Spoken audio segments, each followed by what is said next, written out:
আসসালামু আলাইকুম। জি বলেন। আপনি জানেন বাংলাদেশে আদমশুমারি শুরু হয়েছে, তো আপনার পরিবারের সদস্য সংখ্যা কয়জন সেটা আমরা গণনা করতে এসেছি। জি বলেন। জি, আপনার নামটা? দিনমজুর। না, মানে আপনার পেশা না, আপনার নাম। আমার নামই দিনমজুর। আপনি কি বিবাহিত? জি। কয় বছর হচ্ছে বিয়ে করেছেন? 1 বছর। আপনার কি বাচ্চা আছে? জি 2 জন। মানে আমি 2 বিয়ে করেছি। ও আচ্ছা। আপনার স্ত্রীর নাম? ছোটজন না বড়জন? বড়জন? কেয়ামত। কিয়ামত। আর ছোটজন? তুফান। ও তুফান। আপনার সন্তানের নাম? ছোটজনেরটা না বড়জনেরটা? কিয়ামত জনেরটা? ঝড়। ঝড়। আর তুফানেরটা? সিডর। সিডর। জি, আপনার মূল্যবান সময় দেওয়ার জন্য আপনাকে ধন্যবাদ। আর লাগবে না?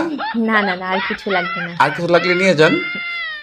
না না, তাহলে ভিতরে এসে চা খেয়ে যান। এখানে বেশিক্ষণ থাকলে সমস্যা আছে। না না না না, আর কিছুই লাগবে না। আপনাকে অসংখ্য ধন্যবাদ, ভালো থাকবেন।